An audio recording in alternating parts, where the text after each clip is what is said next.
You let me know when, Billy. Okay, all right. Good morning, everyone. Bonjour, Quay. Thank you for joining us for today's announcement. With me, I have the Honorable Rob Lance, the Minister of Housing, Land and Communities, and Roxanne Carter, the Executive Director of the Venture Group and the operator of the Community Outreach Center on Houston Street in Charlottetown.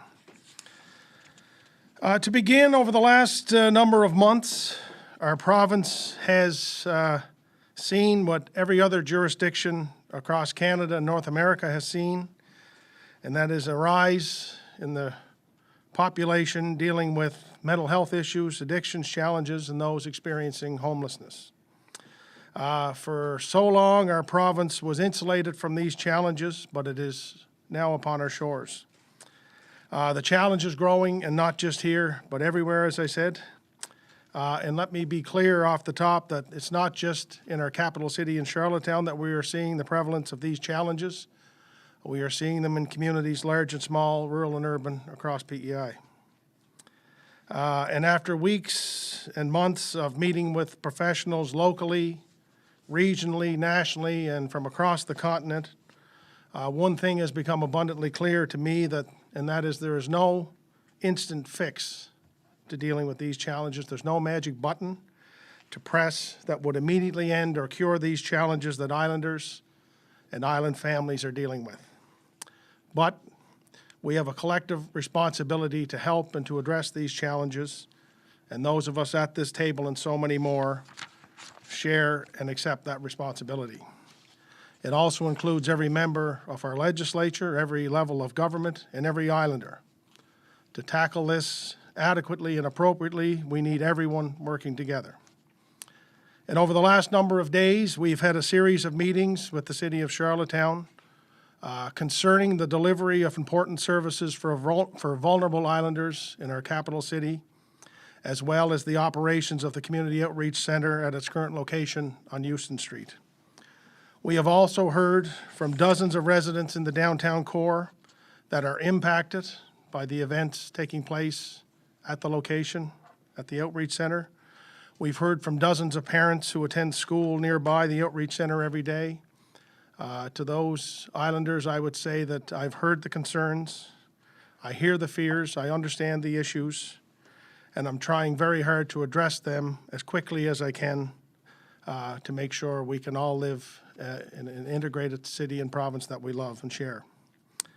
And though this issue has raised emotions and has opened divisions within the province, our meetings with municipal officials and those professionals who deliver services to vulnerable islanders have focused on key areas of agreement, including that the core services that we are offering are important and they must continue to be offered, that the core location of these services at Houston Street is not the proper location, and that we must close and relocate those services as soon as possible, and that we have a shared desire to find a long-term solution to make this the best we can and to have as minimal amount of impact on community in the process of doing that.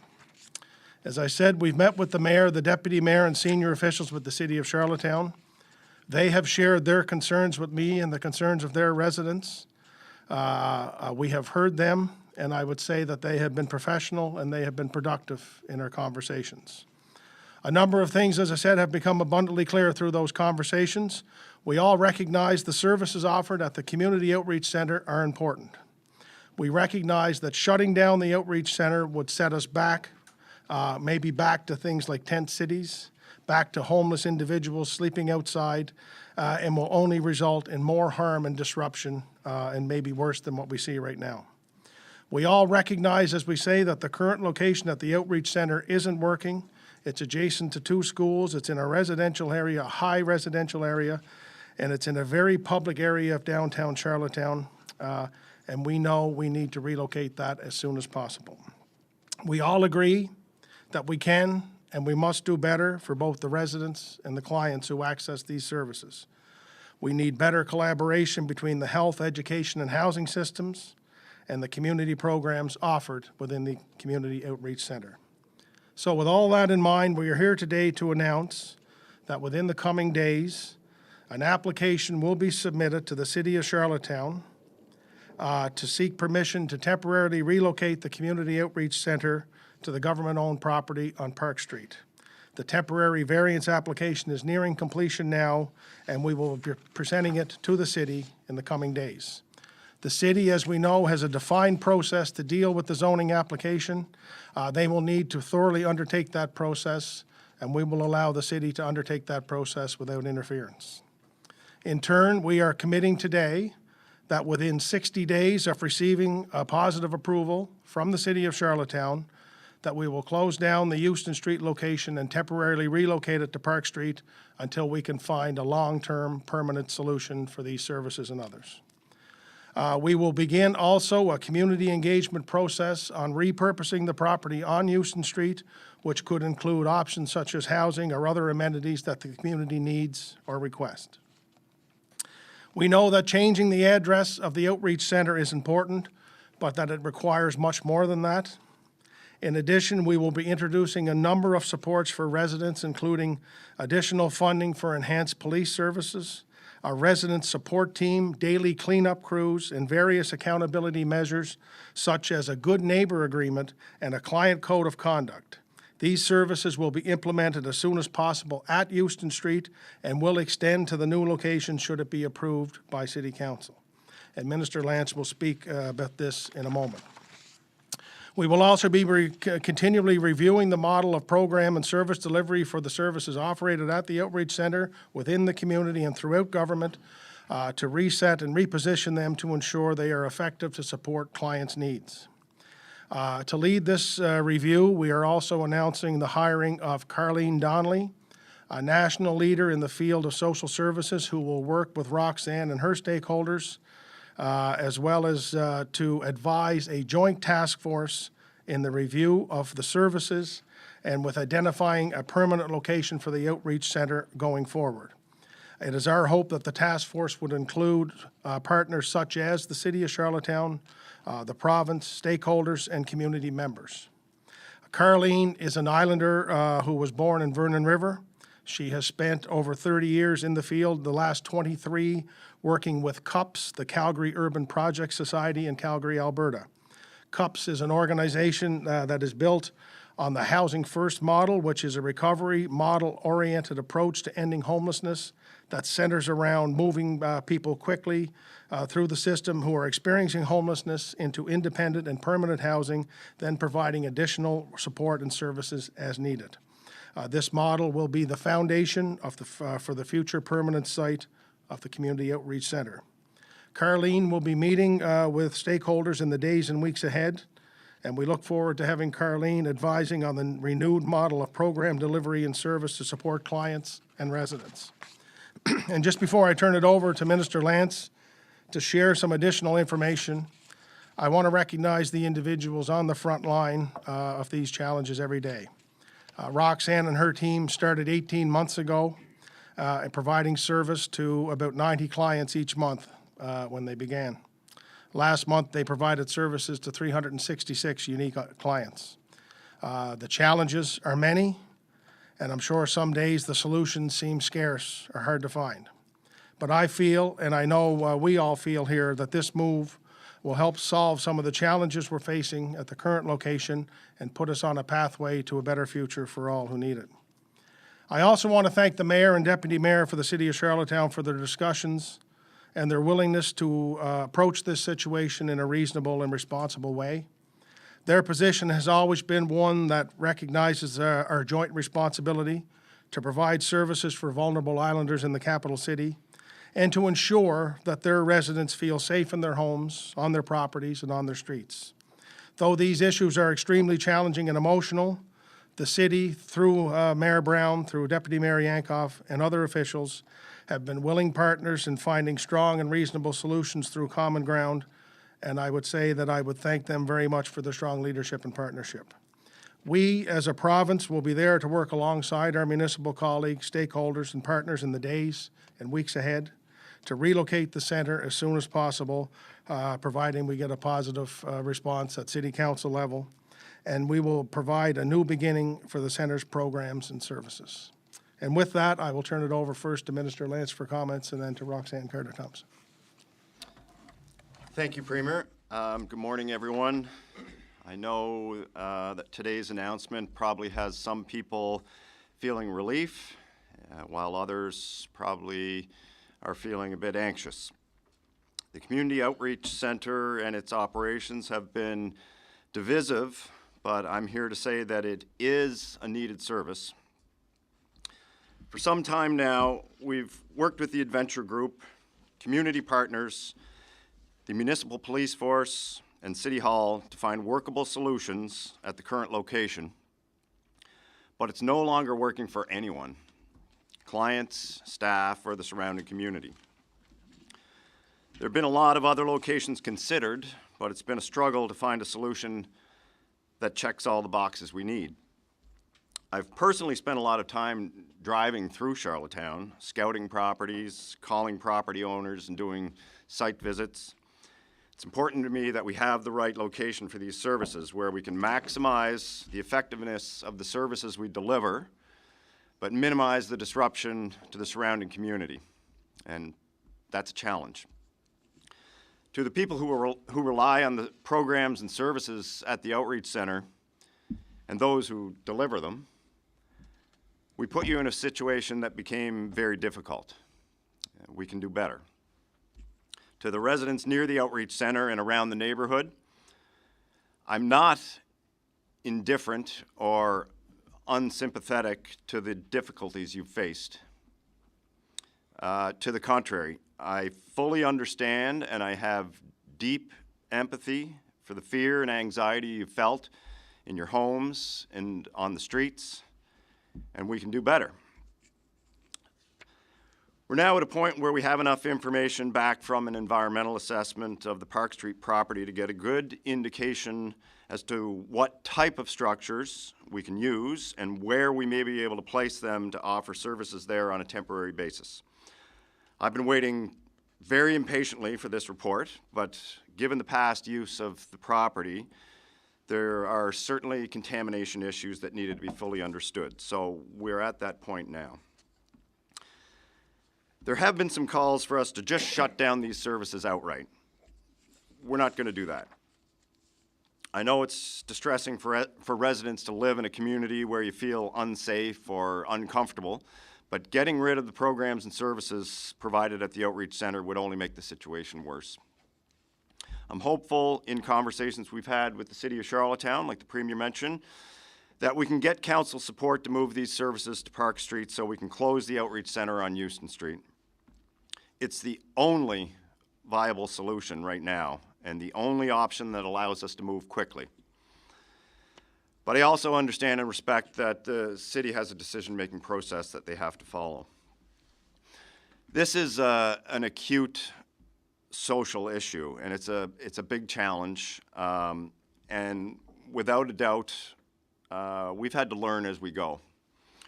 In 2019, there were about 30 shelter beds across the province. Today, there are over 100.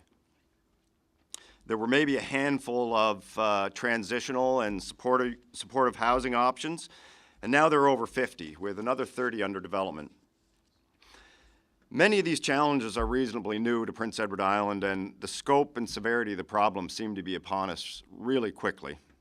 We're learning and we're adapting, and I will agree that we got some things wrong along the way. In other jurisdictions where these types of problems have been evident for many years, where we used to consider them big city problems that we were immune to, it's taken decades to get the right programs and policies and services in place to build community partnerships and to settle on best practices. And they, like us, are still trying to adjust as circumstances change and demand grows. There is no instant fix here, and if there was, we'd all be jumping on it. But I am confident Carlene's experience and expertise will put us on a stable path forward. And we know this is not just a Charlottetown problem. There's a need for additional support for vulnerable islanders right across the province, in their communities. We must have the right programs and services in place. We must build the capacity within our communities, with our partners, and we must have clear communication and public education on how these programs and services help our communities. As the Premier mentioned, we're committing that within 60 days of a favorable decision from the City of Charlottetown, we'll close the Outreach Center on Euston Street and move those services to Park Street. We're also committed to establishing a residents support team that will work with homeowners and businesses around the Park Street area on a case-by-case basis to understand their concerns and solve problems before they escalate. We'll also implement accountability guidelines developed with the community to ensure the rights and responsibilities of clients, staff, and nearby residents are clearly outlined, with a clear process in place if these guidelines are not followed by clients. I want to echo the Premier's comments about the willingness of the Mayor and the Deputy Mayor to work with us. We've had some productive discussions with them and their staff over recent days, and they understand the collective responsibility we all have here. The people in need of these services are citizens of this province. They're friends, family members, they're somebody's child, somebody's mother, and we have to work together to support them. I too want to recognize Roxanne and the Adventure Group, including Board Chair John Herelt, as well as our community partners who, like the rest of us, have been trying to manage a situation that has continued to evolve and a need that's continued to grow. So finally, I just want to say I'm happy to be here today, moving forward together with all of our partners to build a renewed model to help support vulnerable islanders. Thank you. Good morning, everyone. Thank you, Premier King and Minister Lance, for those announcements and your commitment to working with us to offer these important life-saving services in a safe and responsible way. I am Roxanne Carter-Thompson. I am the Executive Director of the Adventure Group and the current operator of the Community Outreach Center. It's been 18 months since our organization took on the responsibility of operating the Community Outreach Center. And as the Premier mentioned, 3 years ago, the center started off with serving less than 100 people per month. It also started out essentially as a warming center, a place that was warm to get a cup of coffee and a snack. Today, it is so much more. We have seen perspectives change when community members see just what is happening inside the building. Unfortunately, the focus is what's happening outside the building. Some of the services we offer are supporting individuals to identify and address their barriers through a case management approach. Clients are supported by their case manager in seeking housing, financial assistance, counseling, while working towards gaining the skills to become employed through an employment readiness program. Individuals can also access food, washrooms, laundry facilities, and computers. We also facilitate connections to community services, government organizations such as Detox and Community Mental Health. We are still very much in our infancy stage. Yes, the center has been open for 3 years, but our organization has been there for 18 months. We are still learning, and we are still looking to make improvements. I am an eternal optimist, and with today's announcement, I am more optimistic now than I have been in the last 18 months. A new location will provide us with an opportunity to reset and restart. A new space will allow us to deliver programs in a different way. And working with Carlene, who has a lifetime of experience of supporting vulnerable individuals, will provide us with the knowledge and expertise to reinforce our programs and services. Alignment with government and community partners to improve support for clients to receive the help they need is essential to us. I want to thank again Premier King and Minister Lance for this announcement. I also want to thank those with the City of Charlottetown for being open and honest throughout this process. I know that it's been challenging. I know that it's been frustrating. I promise you with a new location, we will be able to improve the services that we can offer. I want to thank our Partners Committee and all of our community partners as they embraced us on this journey. They continuously demonstrate their commitment to work collaboratively to meet the needs of the vulnerable people in our community. It is also important to note that there are many individuals that work within government departments who go above and beyond every day to support this work. They take early morning and late night calls and work tirelessly to support our community. On behalf of the Board of Directors and the management team, we are extremely grateful for all of the Adventure Group staff as they have demonstrated dedication and great courage as they are navigating incredible challenges right now and work hard every day to make a difference in the lives of our clients. I also want to recognize the Board of Directors and the Adventure Group Chair, John Herault. When John and I first brought this forward to the board, we knew it was going to be challenging, but the Adventure Group has never shied away from challenges before. The board, amidst all the difficult days, have been very supportive of our team, always looking out for us, always standing up for us, and for that I am thankful and grateful. Again, thank you for having me here today, and I look forward to working with the City of Charlottetown to answer any questions that they may have on the application being submitted by the province. I will now turn it back over to Premier King.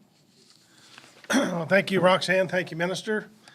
I'm sure we have lots of questions from those in the room or those who might be joining us online, so I'll turn it over to April Gallant, and you can maybe moderate the media conference. From here. All right, we'll start with Sheehan Desjardins, CBC.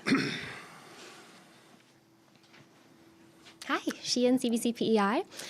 So I'll start off with, you mentioned, Minister, that you've been driving around looking for locations. Why is this the right spot? Have you spoken with residents in that area? How do you think they'll feel about the temporary move to Park Street?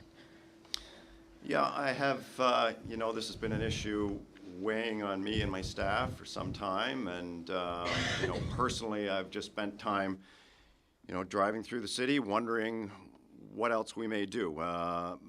We need to leave these decisions to expert decision makers. I think what we're announcing today is not a solution to all of our problems. It's a step forward, and maybe help alleviate some of the issues that we've been dealing with while we embark on a path forward to reset, renew, look at our model, and evolve the way we've been doing things to this point.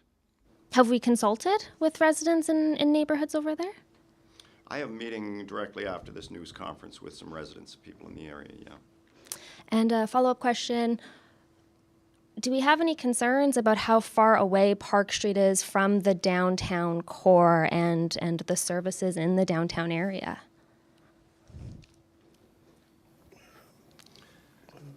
I think we've, heard from many people in the field over months and years that it's essential that it be within a certain proximity to the urban core.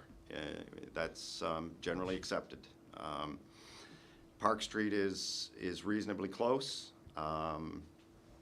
It's always been a location that's been at the top of our list for a potential for this site, for these services. I think the shelter has worked very well at that location. We do get a reasonably small number of complaints comparatively to the operation of the outreach center.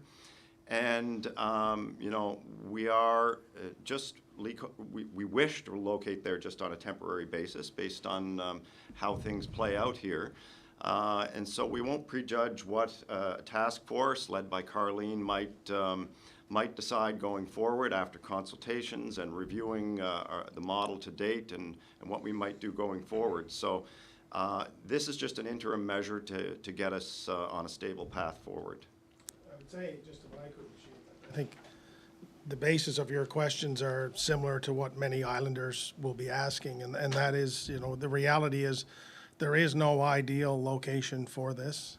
I don't expect there would be many or any islanders who would stand up and say, we would like to locate this beside me. As Roxanne outlined in her remarks and what we've been talking about with our partners is I think there's a much better opportunity with the layout of that property, with not being in such a condensed location, that we can do things a little bit differently, which will, we hope will alleviate a lot of the challenges. But certainly anywhere there's services for harm reduction within centers, anywhere that are located in proximity to residents and businesses, that there are challenges, there are concerns.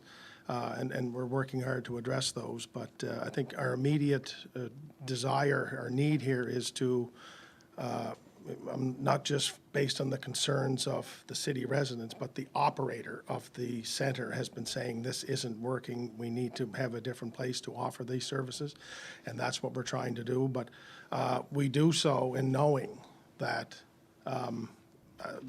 there are significant challenges connected to this wherever it ends up temporarily and then from a long-term perspective. Thank you very much. Okay. Logan McLean, Saltwire. Good afternoon, folks. Logan McLean with The Guardian. So this is going to rely on working with the City Council. Recently, there's been some issues there. Council voted against expanding or allowing an overdose prevention site at Park Street. You mentioned working along with the mayor and deputy mayor. That's only one vote, though. Mayor doesn't vote on these things. What is the plan to get the whole council on board to push this through? I guess I'll start there, Logan. In respect to us making this application, the mayor and the deputy mayor haven't been involved in that. We informed them that we are doing that, but council, as you can expect, would need to have an arm's length distance from that so they can adequately address the application on its merits and then go through the process. So it'll go through planning board first, I understand, and then if it's recommended to city council, then it would go for a vote. So they haven't been involved in that aspect of this. We informed them yesterday as a courtesy. We didn't want them just to hear that we're doing this. But at the same time, I think that most or all members of city council would agree that the outreach center is not in a good location and it needs to be relocated. I think the large majority, I know there's a couple more vocal who think we should just stop these services entirely. As the minister said, and as Roxanne has said time and again, I don't think that's the appropriate response. But we do think we need to relocate it. Park Street would give us that opportunity to do so. If we can help in any way to alleviate some concerns that councillors might have on behalf of their residents, we will certainly do that. We don't want to interfere in the process. We respect the autonomy of the city, the process that they have to go through. But I do hope that the majority of council would see this as certainly not perfect, but a positive step forward. And the fact that we're working in a more collaborative way to try to find a long-term solution, I would hope is something that residents of Charlottetown and all PEI would see as a big positive of this as well. Is there a plan to reach out to them individually and have meetings with the councillors? I don't know if, I know Minister Lance has a personal relationship being a former city councilor, so he would know that process a lot better than me. As I say, we've tried to continually, inflect into this conversation the facts and the realities and not playing down the emotion of this, which I know is very, very high and hot. And as I said in my comments, my heart goes out to those. I would surely feel the same way if this was beside my home. So I respect that. But as a government, our responsibility is, I've said it many, many times, is we try to do the best we can for the most. And whenever you make a decision as government, there's always people who are impacted, and that's something that we try to deal with, and we'll try to lessen the impacts as much as we can. But in terms of this, the city council will have to deal with this variance, and whenever they decide, we will respect. If it's accepted, we will make a temporary move. If it isn't, I don't know where we go from here or what the next solutions are, but I think this is the best of a whole lot of not-so-great options right now, and I hope that city council would take that as well. With the Park Street shelter move and the overdose prevention site, some of the key issues were long-term planning. It was clear that the Park Street shelter would not be allowed again on a temporary variance. A long-term plan was necessary there. Council voted against the OPS in part because there was apparently no long-term plan. What is the long-term plan for this at Reach Center? Well, I let the minister take that. I think the primary reason that we applied for the extension of the temporary permit is because we were awaiting the results of the environmental study of the Park Street property.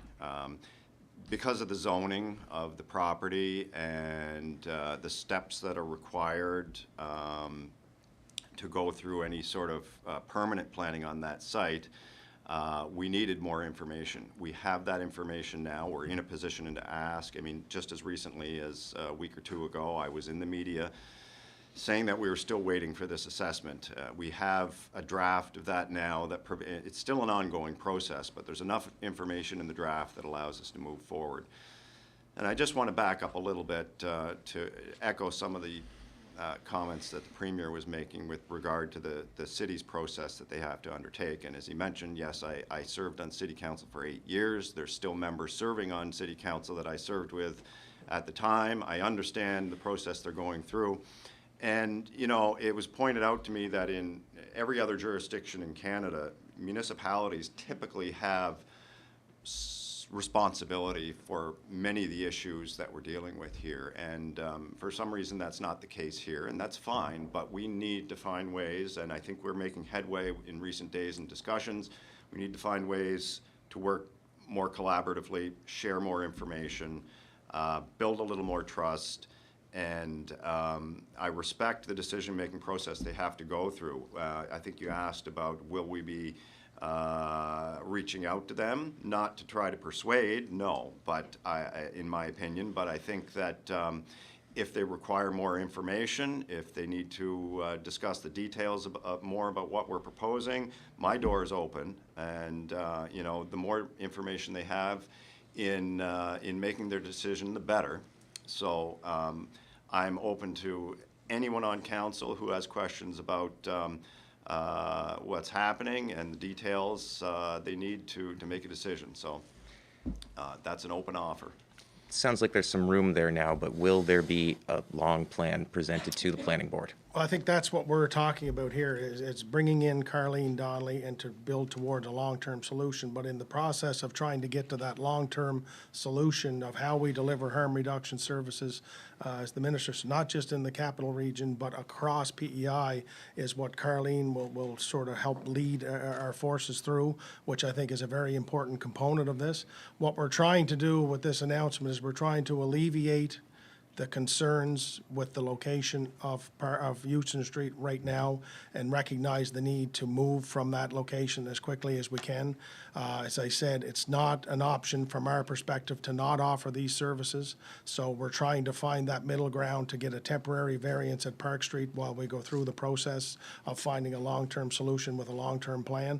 You look, and quite I think Minister Lance summed it up really well in his comments, is that this has been thrust upon us. It's been coming quickly. It's been growing. It's been difficult for us to adapt. We're trying hard to adapt. I think we do many things really, really well, but there are many gaps in the services. You hear lots of talk about wraparound services and the connectivity to housing, whether it's through transition homes, et cetera. And all of those things are things we need to get better at, and we need to get better at them quickly, and that's part of our long-term plan. But so I guess to a roundabout way to answer your question is, we're trying to alleviate the pressure point of Houston Street while we go on to try to find that long-term plan that I think every islander wants us to have. It's the last thing. There's some mention of some procedures for possibly, I guess, problematic clients or issues that pop up. Is it too early to say what that might look like, or what would be kind of the process there? Yeah, it's I think something that Carleen will help advise us on, that she's been involved in implementing probably out west, and yeah, I'm looking forward to that. And that's I've had conversations with people in the community, people with experience in addictions and mental health, who have made it quite clear that accountability of the client base is paramount here, and that we have to raise our expectations for behavior, and you know, people have to understand that despite their problems, they're still members of our community who are trying to help, and they have a responsibility to act responsibly within their own communities. So exactly what those look like, I won't get into now, but I think that's part of the process that we'll go through and roll out as time goes on here. I'll throw just one more. One of the issues that keep coming up, and these are all related, is needle disposal, public drug use. The city voted against allowing an overdose prevention site. The province chose not to appeal that. Why not appeal? I think I've tried to answer that question in the last few weeks. Look, I think OPS is not part of this application. Let me be clear on that right off the bat. I think that our temporary variance for the city is to move the outreach center, and which provides a lot of harm reduction services. OPS is part of a harm reduction service that we need to offer. I think it's just one of these issues where we have to make sure we get it right. You know, so it's part of that bigger, I would say, the long-term discussion that we need to have. Currently, we're trying to have our public health officials work with Peers Alliance and other stakeholders to look at what we can be offering that we can do safe and effectively in the process. But I think part of that, what we're going to do with our long-term planning around has to include an OPS site. We're one of the only places that doesn't have it, and I think we could alleviate some of the challenges we have if we had a place like that. It's our long-term goal to do that. It just didn't seem to us it became clear the city wasn't going to approve that, whether or not we wanted to get into a long, drawn-out fight to try to go through a process to do that. I've always tried to take the approach of let's work on what we can work on together instead of just pointing out what we can't work on. So that's kind of the approach we're trying to take. But it will be part of a long-term plan of what we need to provide, and that's one of many key services that we need to provide. Great. Thank you, folks. Thank you. Are there others online or? No. No? Sheehan, do you have anything else that you need, since we're all here? Well, if I can ask Yeah. questions, I'll ask your question. Okay. Let me pull up some of my other ones. Okay.